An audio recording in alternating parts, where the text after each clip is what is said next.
Bandits attack Katsina community, kill 8, destroy property in Kurfi local government area. Labour Party chairman Julius Aburi arrested in Edo State. Senate rejects planned increase in electricity tariff. On the foreign scene, UN Security Council sanctions rebels in Democratic Republic of Congo as violence escalates. Hello there and welcome to the news update on Trust TV. I'm Sagir Ibrahim. Thanks for joining.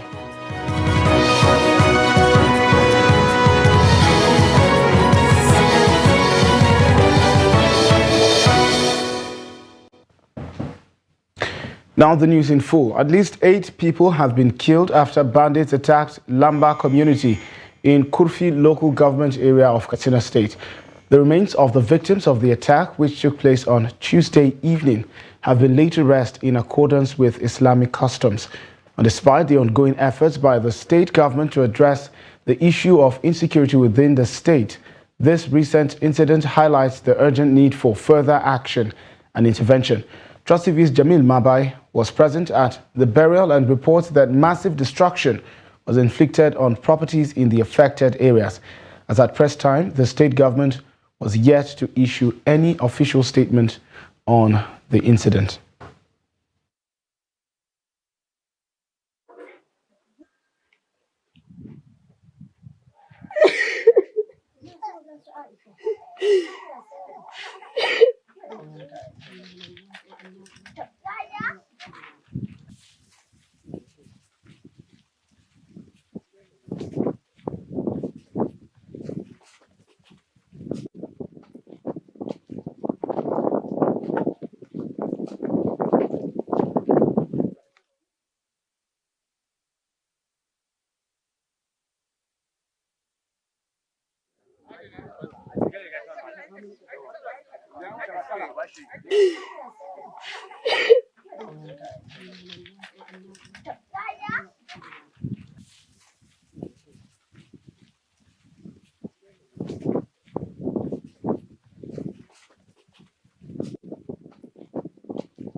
Also, bandits on Tuesday abducted scores of passengers in 2 attacks along the Funtua-Gusau highway in Zamfara and Katsina State.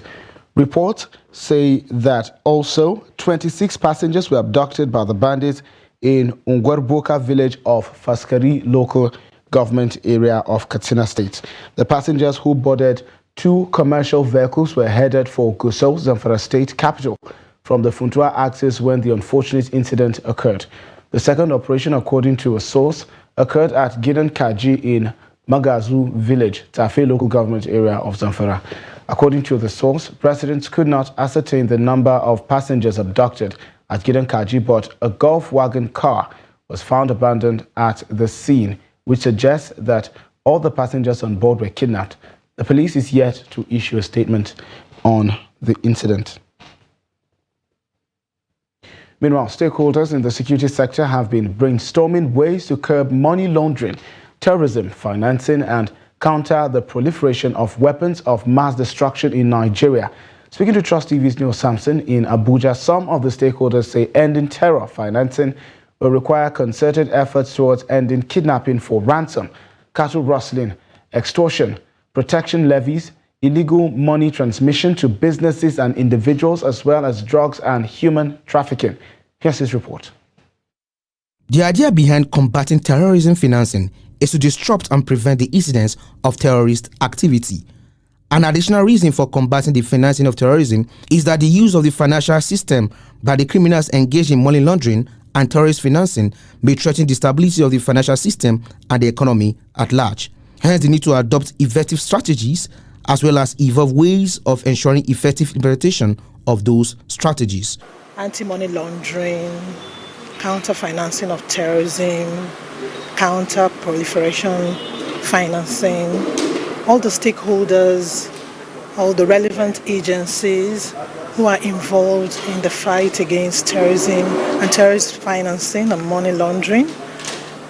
This strategy helps to understand the roles we have to play It helps us to cooperate, helps us to coordinate, it helps us to collaborate with one another so that we can actually represent Nigeria in the financial crimes fight. The anti-money laundering and counter-terrorism financing fight requires a high level and high power commitment.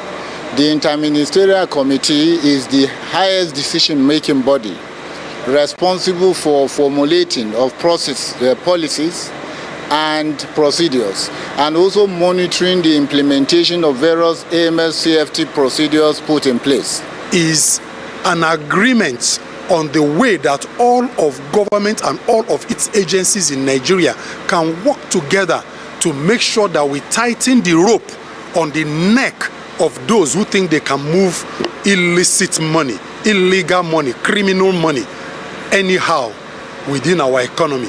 And therefore, it will help us get better, safer, and help our economy improve. Between 2007 and 2019, the economic impact of terrorism in Nigeria reached approximately $142 billion, by far the largest value in Africa. This many believe is the reason why the battle against anti-money laundering, countering terrorism financing, as well as countering the proliferation of weapons of mass destruction should be taken seriously. Noel Samson, Trust TV News, Abuja. And the national chairman of the Labour Party, Julius Abure, has been arrested in Benin City, the Edo state capital. Abure was arrested on Wednesday afternoon, according to the spokesperson for the Nigeria Police Force, Zone 5, Tijani Momo. Momo, however, did not disclose details of Abure's arrest as of press time. Viral videos showed Abure being manhandled by policemen, even as Labour Party supporters fought to prevent his arrest. The Labour Party national spokesperson Obiora Ifo confirmed Abure's arrest in a statement, saying the party on Tuesday had a successful delegate election in Benin City ahead of the party's primary scheduled to hold on Friday. Abure was, however, arrested after the meeting by a combined team of DSS and police officers. Ifo alleged that the arrest of the party's official was in connection to a protest letter by one of the expelled members of the party loyal to Lamidi Apapa's camp.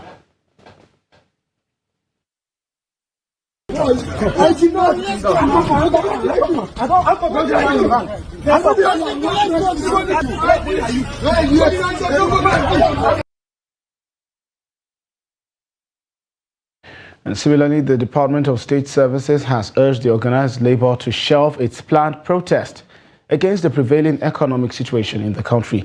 Labor leaders on Monday began mobilizing members for a nationwide protest slated for February 27th and 28th over the cost of living crisis in the country.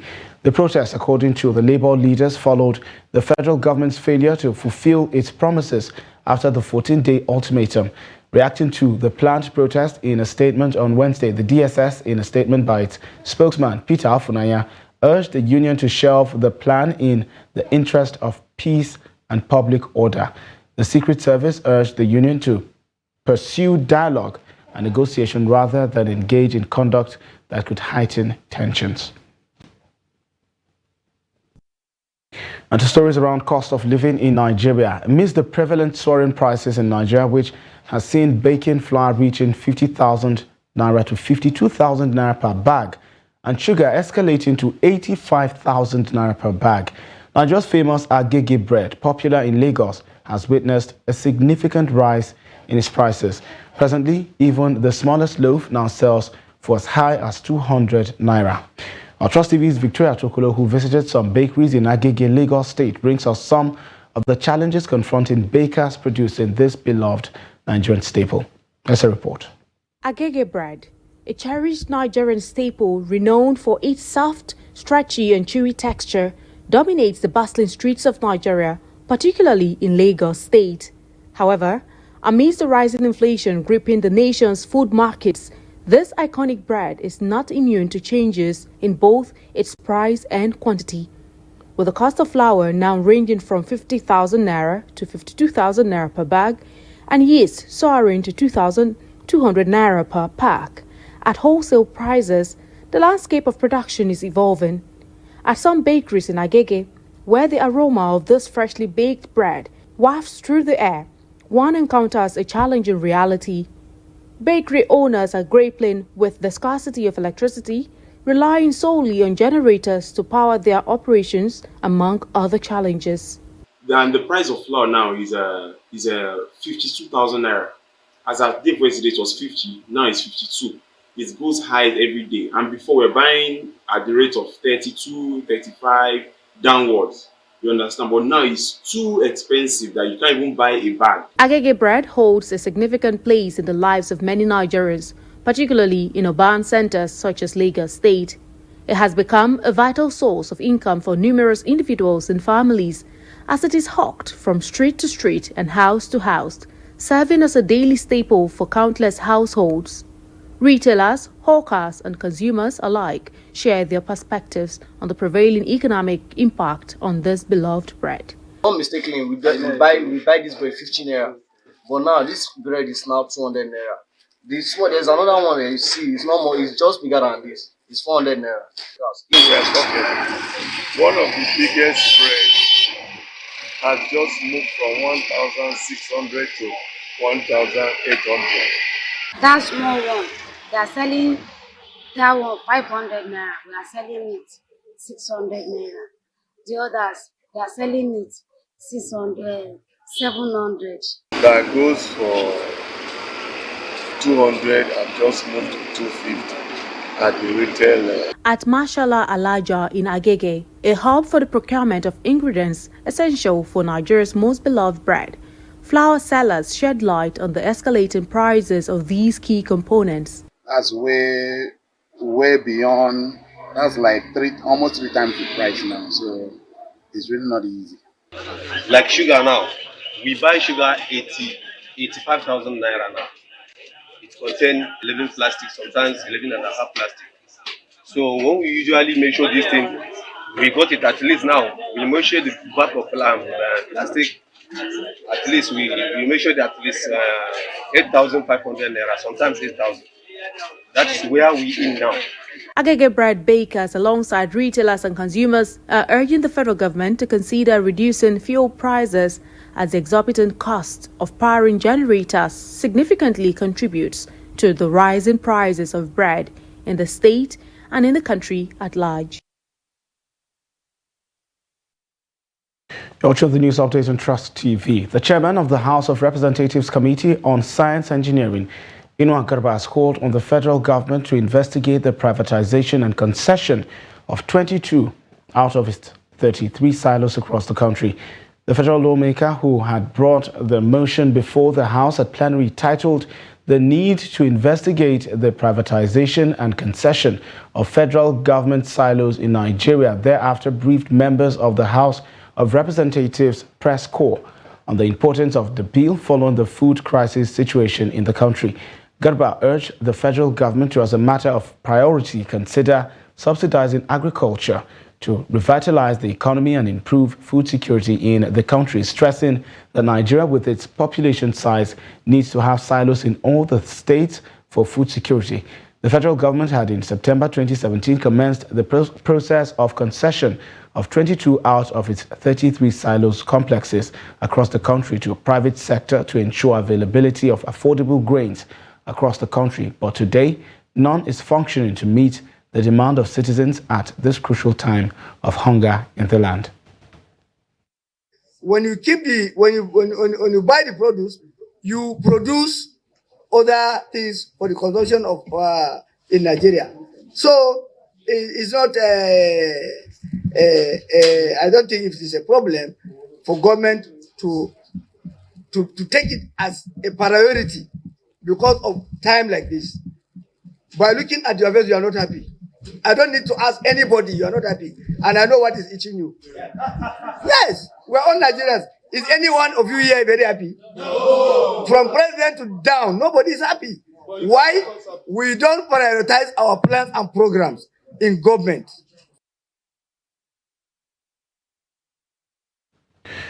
You're watching the news. And the Senate has resolved to probe a failed agreement that would have seen local manufacturers produce prepared meters for distribution across the nation. Also to be investigated is a 2 trillion naira subsidy which the Minister of Power, Adebayo Adelabu, says would be required to avoid the repeat of the fuel subsidy scenario still bedeviling the nation's economy. The resolutions which were reached at Wednesday's plenary were part of a motion of public importance by Senator Aminu Iya Abbas. Following the resolutions, the Committee on Power was mandated to equally investigate the 1.3 trillion naira owed by the ministry to generating companies and $1.3 billion owed to gas companies. And most importantly, thank our distinguished colleagues for their contributions and opposition to the idea of increasing electricity tariff at this time due to the current cost of things across the country and the sufferings of people. And Nigerians are very worried about the following increases in products across the country, and urge the Committee on Power to work closely with the Minister of Power to ensure that the resolutions of the Senate are respected in order to ameliorate and reduce any contemplated suffering on consumers of electricity in the country. You're watching the news update on Trust TV. Coming up shortly. Imo residents call on President Tinubu to channel energy on pressing issues. This and of course more stories after the break. Join us again.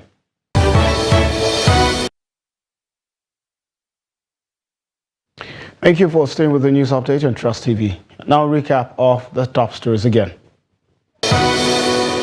Bandits attack Katsina community, kill 8, destroy properties in Kurfi local government area. Also, Labour Party chairman Julius Abure arrested in Edo State. To more stories now, Borno State Governor Babagana Zulum has cautioned religious leaders to adhere to the teachings of the Holy Book, which frowns at violent extremism and terrorism. Governor Zulum stated this during the presentation of a unified curriculum for Islamic schools by the Tangaya Education Board at the Government House in Maiduguri. The curriculum aims to counter violent extremist ideologies among youth in Borno State, while emphasizing the need to promote teachings and teach it based on the content of the holy books. Governor Zulum assured that his administration will ensure that all Islamic schools adhere to the new unified curriculum. Meanwhile, the chairman of the Arabic and Tangaya Education Board, Khalifa Sheikh Ali, who said the document centered on the Maliki school of thought, called on stakeholders to support the new curriculum and promote quality Islamic education in Borno State. In line with the board's mandate, this curriculum was developed based on the Imam Malik Madhab to harmonize the teaching and learning in all Islamic schools.